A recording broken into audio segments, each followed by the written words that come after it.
price fall, you are given that P1 difference is $4. When the price of P1 is $4, if you go to the demand curve, the quantity demanded is epsilon. So you can see from 0 to epsilon, the consumer surplus is this red color triangle. Right, because the difference is the demand versus the price you paid. So all these vertical line, if you join them up, you get this triangle. Right, because when the price is $4, the quantity demanded is epsilon. So that's your initial consumer surplus. Now when the price of earring fell from 4 to 1, then what happened? Now, so when the price of earring fell from 4 to 1, so where's the new consumer surplus? So at $1, the quantity demanded is at B. Right. Consumers are willing to buy up to X1. Now that means the new consumer surplus will now range from 0 to X1. Now from 0 to X1 you can see the total gain will become the blue color triangle. Okay? Blue triangle. Because from 0 to X1, now that the market price is lower, so the vertical distance between the demand curve and $1 is more. Now because this amount was transacted, so from 0 to X1, the new consumer surplus is therefore all this vertical line.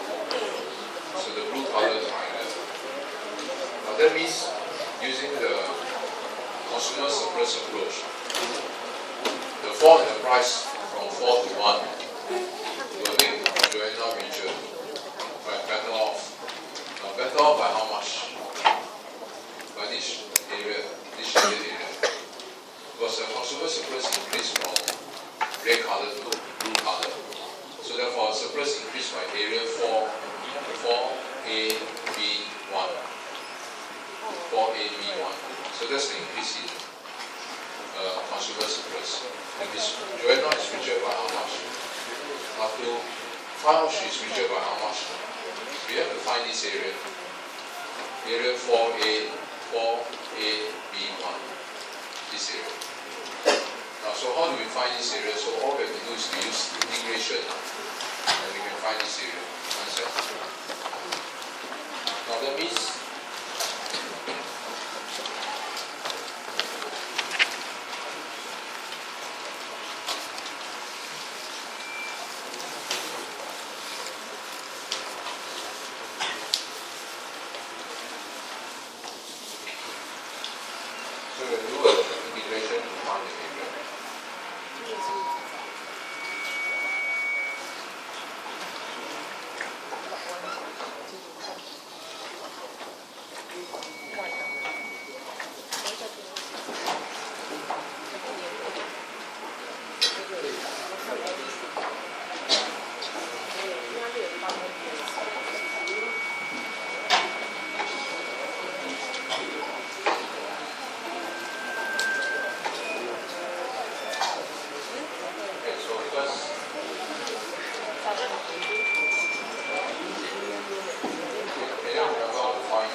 result of the price fall.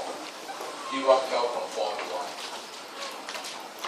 So find how much the consumer becomes. Find how much the consumers becomes richer. We will find this area.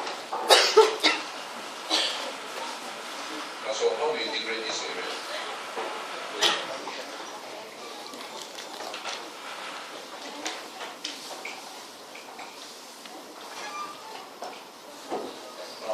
So to integrate this area is very simple, right? It's similar to this one. Except if you are integrating this area, then you have to change the diagram to this. Okay, so just now that means we have to integrate from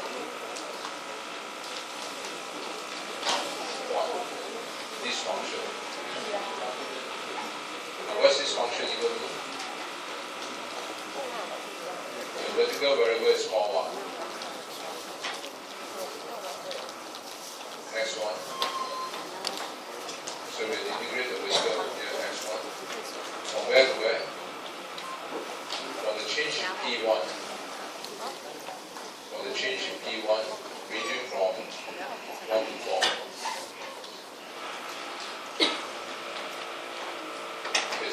That's it. So if you integrate this, you will get this area. Take the answer. That's all. Okay. Any question? So when you do your vertical integration, so that's how you get here.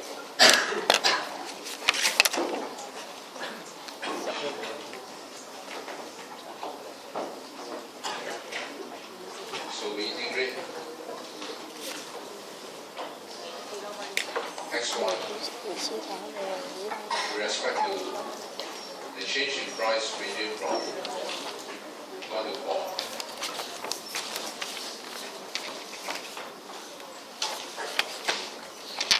Okay, so that's it. So we integrate this.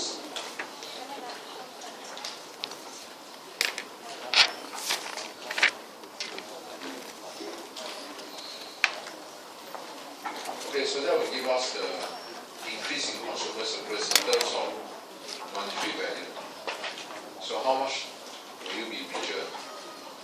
So when you do an integration here, that's it. Because in order to integrate this, we have to ask ourselves what's x1. Now we already found that Joanna, x1 is equal to what? The demand for x1 as found over here is this. Well, for sure we know she will buy this because this will give her the highest utility. Okay? So integrating x1 means this. So since we know x1 is equal to this, right? That we have found over here. So effectively we are integrating this thing. For the change in P1 from 1 to 4. Okay. Now we know income M is constant, 2 is also constant. So the constant we can actually bring out outside the integration here. And so therefore we only need to integrate the inverse of P1. Now, if we integrate the inverse of P1, what do you get? Now, we know one thing that when you differentiate log E P1 with respect to P1, you get 1 over P1. Now, therefore, since integration and differentiation are the direct reverse, right? So integration is the reverse of differentiation.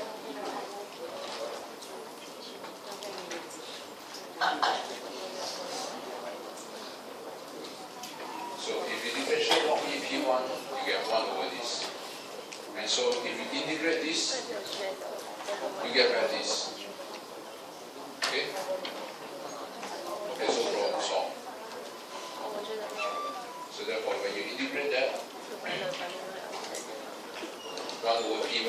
you get this. So now the problem is solved. So we can now find the increase in consumer surplus here. So if we go to MO2 times what? Log E 4 minus MO2 times log E1. That will give it answer. So the answer turned out to be 0.69. That means Joanna is richer by how much?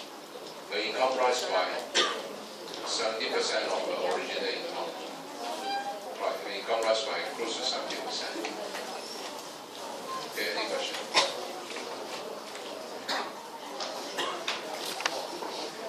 Any problem, please? Okay, so there's no problem, then we can now move on to.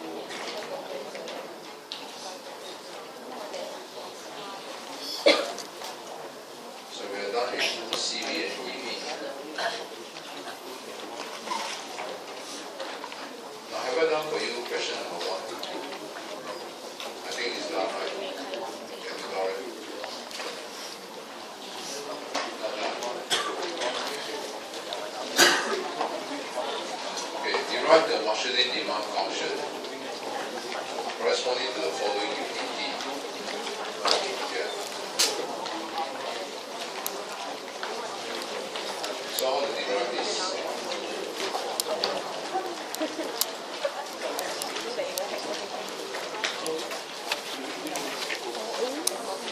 Before I go further, this is the utility function for what? Perfect substitute, perfect complement, or imperfect substitute. It's all to know. This line is a straight line, L shape, or convex to the origin. This is Ở cục này thôi đó hả? what shape? Tại sao chị ra mấy cái số này? Now we look Ở at the đề đâu? mathematics Ở sequence đây also. này. Nó nói của đệ. And also, if you look at the mathematics, you know this curve is negative. So Ra therefore, nó it's cái convex này to bay the trung origin. bình ra 800 in Japan này. Now, if it's convex to the origin, then the utility Dùng mấy tháng maximizing rồi. point again is found where the Cái slope of con the bottom line ông ấy lớn là is tangent to the slope of the đang đặt câu này. utility curve. Đi qua. Okay, so to find the Con này là Marshalling demand for x1 and x2, so all we have to do is to solve for the tangent point just like before. Không có này là And the fastest way again is to look at here. em thấy đây bên đây này hả? 400 ở đây mà 400 gì đâu ra? Nè, cái này là đi riêng the month of January đúng không? Tức là chị tính 1 tháng đúng không? Và chị bay hết 2 tháng. Tức là chị 1 tháng prepayment với 1 tháng rent spend. Okay, so essentially this question is about the maximized utility. So your utility function is this.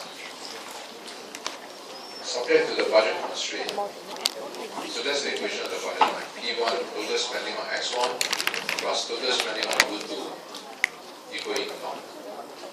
Now we know that because this is convex to the origin, and so therefore the demand for X1 and X2 is found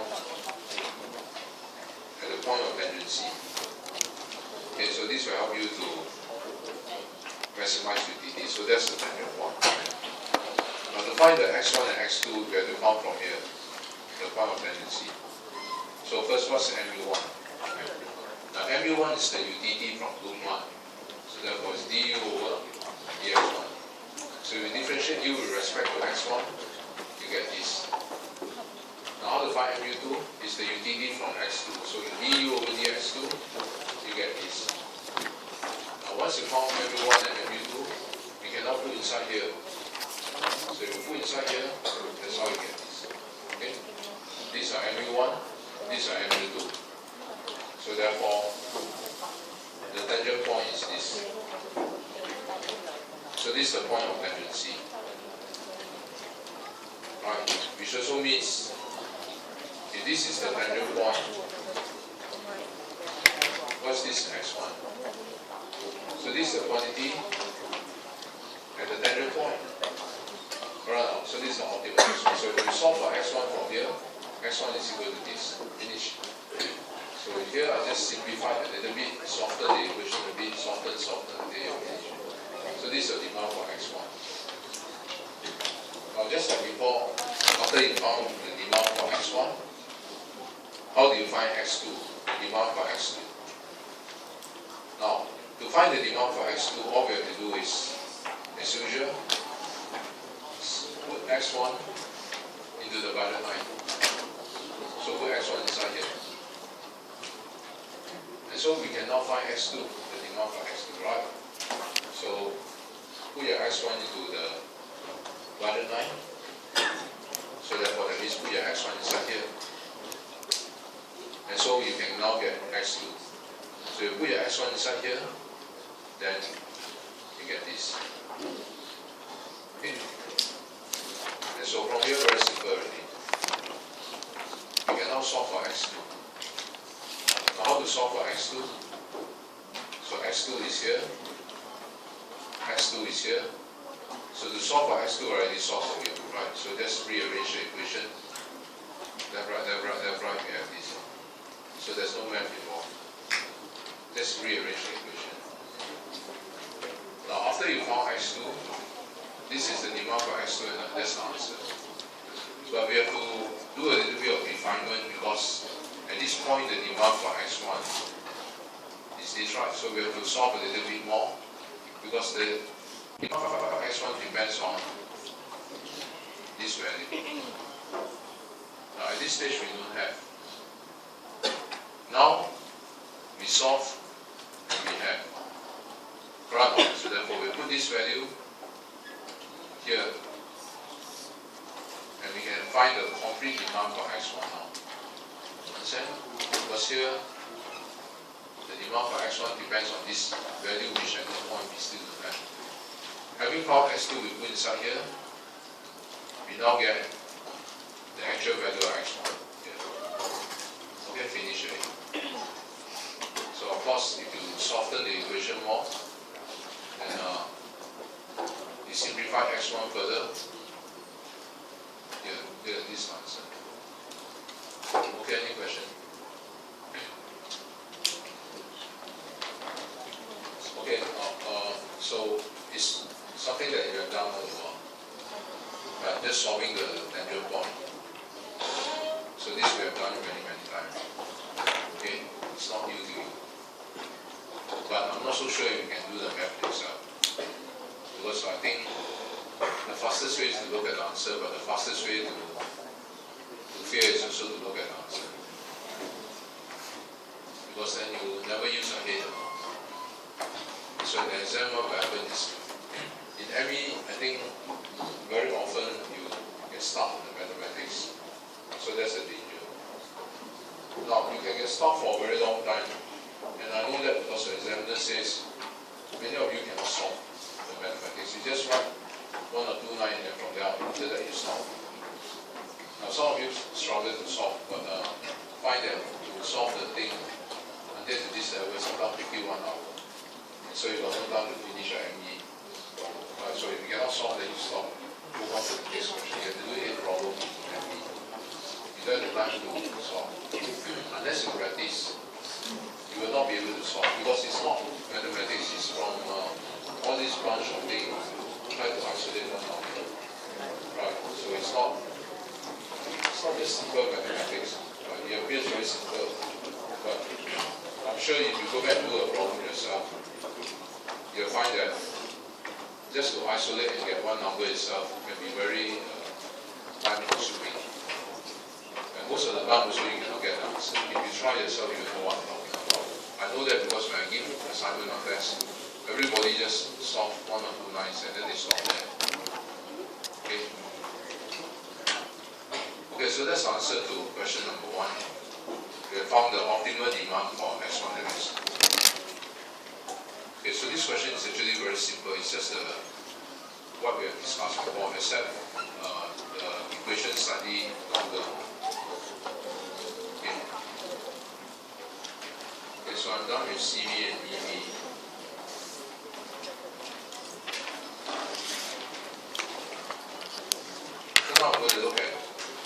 demand elasticity. Now, elasticity measures the responsiveness of demand to changes in market. So, elasticity measures the responsiveness of demand. That's called demand elasticity to changes in market. But it depends on what you want to study. If you are trying to study how demand responds to price, so you can see the factor can be anything.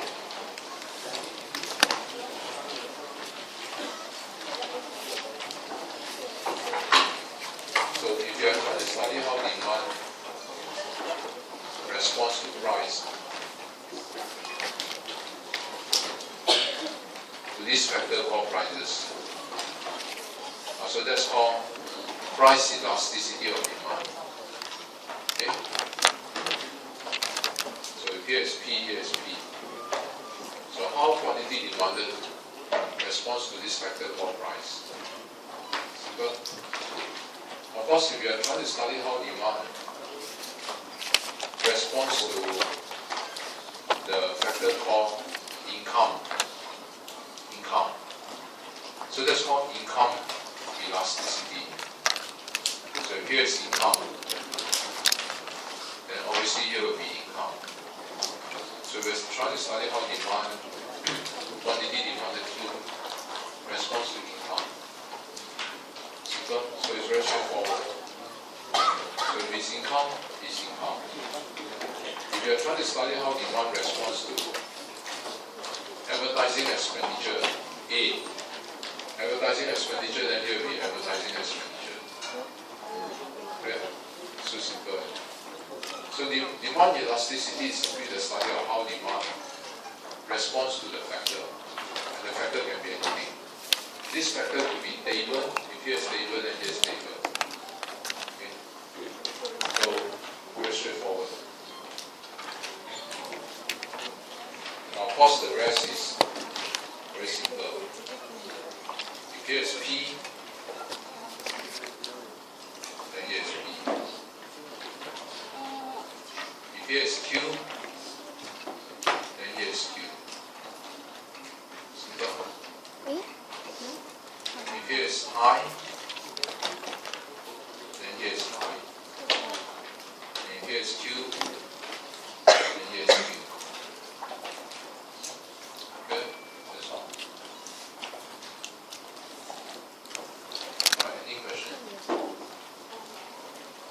So it's just like that. So this we are done in year 1. So don't spend too much time on this. Let's look at intertemporal choice.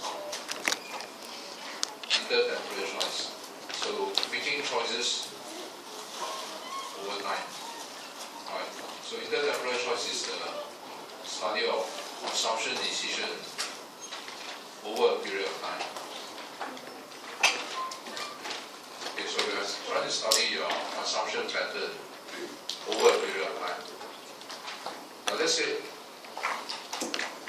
we leave only two periods. Period 1, period 2.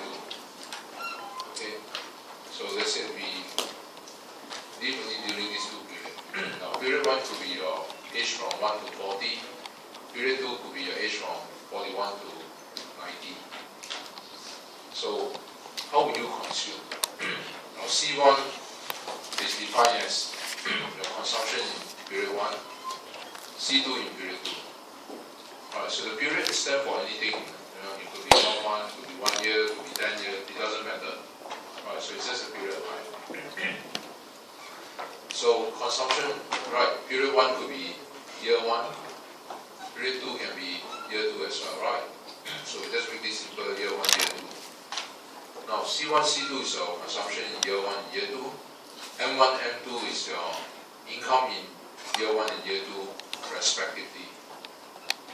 Now, how to set up the model? Okay, so the 2 things that we study now is not good X and good Y. It's consumption in period 2, consumption in year 1. Okay, so these are the 2 things that we study.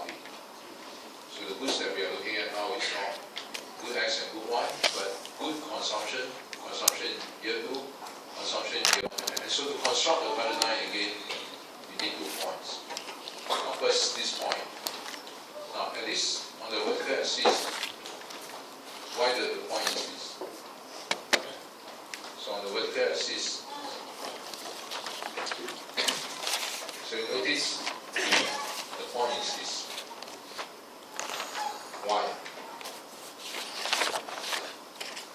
Now that's because on the vertical axis, how much is your C1? On the vertical axis, C1 is how much?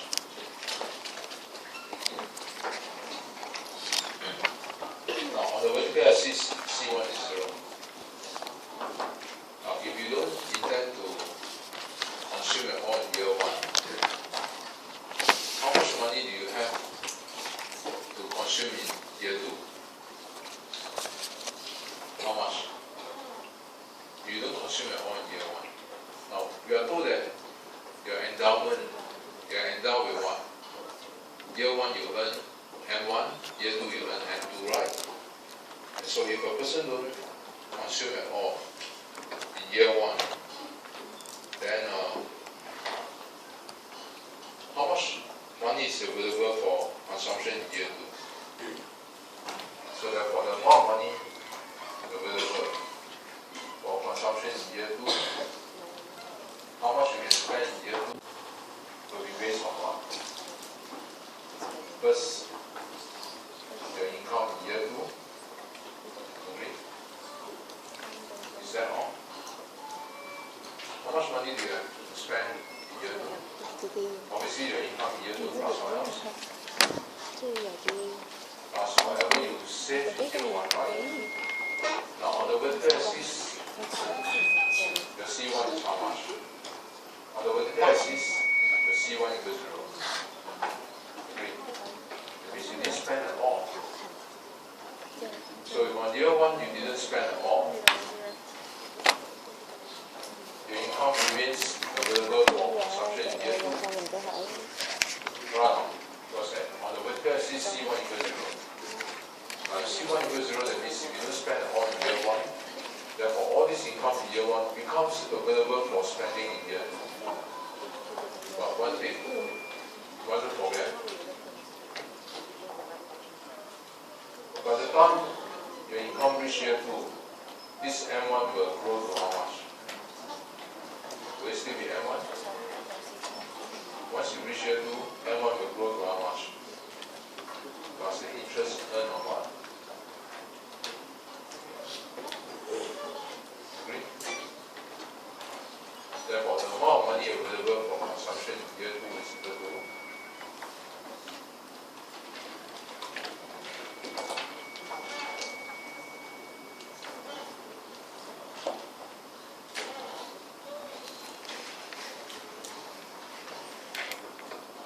that's a C2. Okay? Year 2 income plus the year 1 income plus the interest earned. So that's the reason why this one is this. On the vertical axis.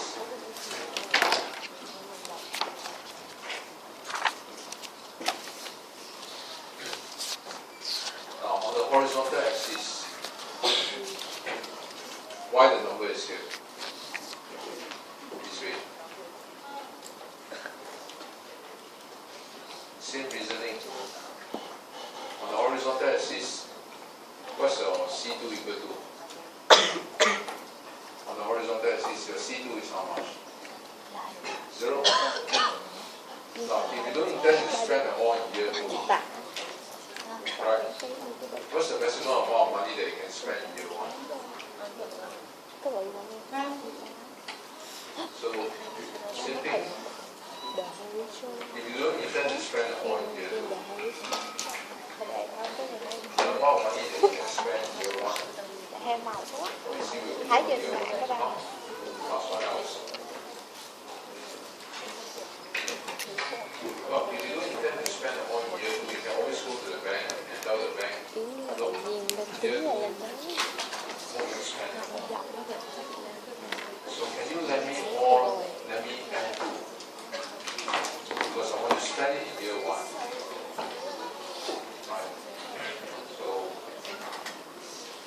bank to lend you this amount to spend in year 1. After all, since you're not going to spend in year 2, so why should the bank lend you? That's because you flash your M2 to the bank. Tell the bank, don't worry, year 2 I'll pay you back. You lend me M2, year 2 I flash my entire income to you.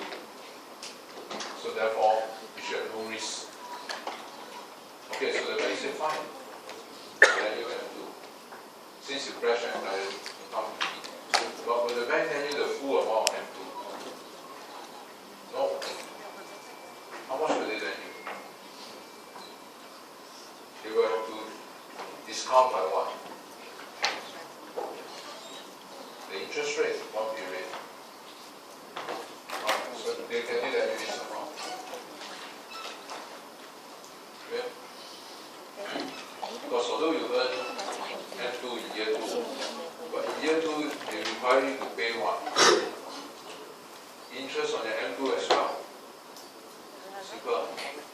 So therefore they can only lend you the discounted value of M2. Any question? They cannot lend you the full amount of M2. They can only lend you the present value of M2. Can you understand? This much. You cannot see why it's very simple. Why they can only lend you this much? Only this amount. Because you will pay back in year 2 how much? This amount plus what? Plus interest on this amount. Right?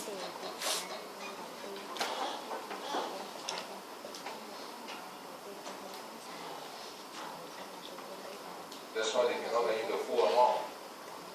They can only lend you this amount plus interest on this amount. So therefore this is equal to what?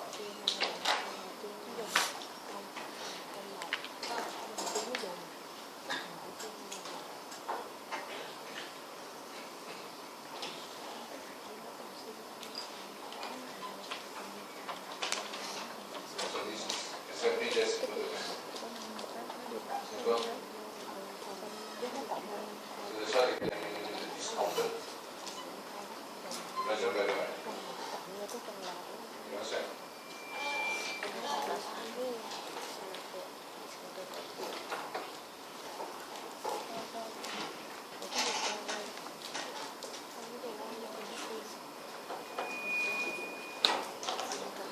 Now that means you should be able to understand why at this point is this.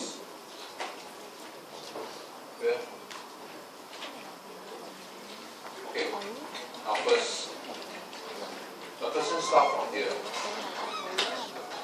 on the borderline. You are endowed with this. Year 1, you are destined to earn M2. Year 2, you are destined to earn M2. Alright? Now, if where will a person consume? The answer depends on who you are. Now, if you are a savers, where's your tangent point? If you are a savers, you are someone who save money. Now, if this individual is a saver, you have to put the tangent point here. 1. For a saver, this individual consumption, 1 must be here. Therefore, this. Okay? Because the saver is someone who saves money. And so we will consume here to maximize utility. That means in year 1 you will consume C1. Now because he earned M1, he saved how much? M1 minus C1. Understand? So he's a saver. So if you are told that this person is a saver, your tangent point has to be here. Now if you are told that this person is a borrower, then you have to draw his initial tangent point here. Okay, so this is for someone who is a borrower. Now how we know? Because he consumed here, he consumed this amount. Now how I know he's a borrower? I know because in year 1 his income is only this. But he spent a bit here. How can he spend more than what he earned? C1 minus M1 comes from where? Borrowing. Right. If you only earn M1, how can you spend this C1? The difference must be borrowing more. The interest rate R. Understand? So it's a borrower. You spend more than what you earn. Now, can you give me the equation of this budget line? What's the equation of this particular line? How much is it equal to? This line in mathematics. Well, you can see that in mathematics this line, the vertical variable is this. C2, right? Sao bài này mình mới hiểu, mình học rồi No. mình mới hiểu. So therefore, the amount of money, the equation of this line is what? What's the equation of this line? Now first,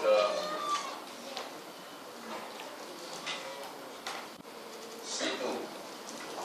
So the vertical variable is C2. So what's the equation of this line? Now, the amount of money that the income that you have to spend in year 2 is equal to what? Of course, Kiểu của mẹ trong mặt. C2 is a function of M2. The amount of money that you have to spend in year 2 is Thì có your gì? income in year Học có là không. 2. Okay. Chờ What else? lưu chị chờ là nó có làm thêm It's cái also a function of how much you save in year 1. Alright? So in year 1, how much do you save? Your income is M1. You spend C1. The rest you do what? You save.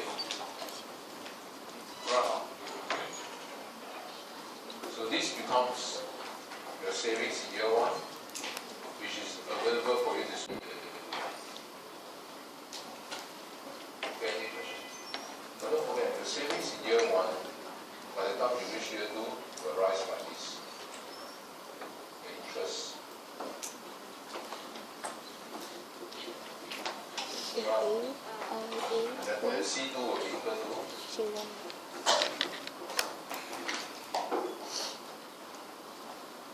siêu lâm trừ một con rồng so that's the equation of the budget line. nói Huh? So that's the equation of this mathematics.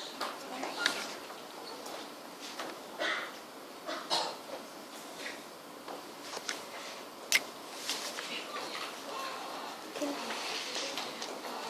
cái gì qua cho ta cái này ta phải đặt cái điện thoại để nâng cái gì giảm cái gì PlayStation có cái sự like á không biết là hả em nói gì không hiểu nè thì em nói là C2 bằng C1 đúng không, tức có nghĩa là Okay, as long as we have this em sống năm 1 và em đều sống năm đôi chứ the maximum we should maximize subject to the budget constraint. lấy C2 bằng với lại số tiền của em xài năm 2 cộng cho số tiền của năm 1 còn dư rồi cộng cho phần lời tiền năm 1 còn dư. Any question on this?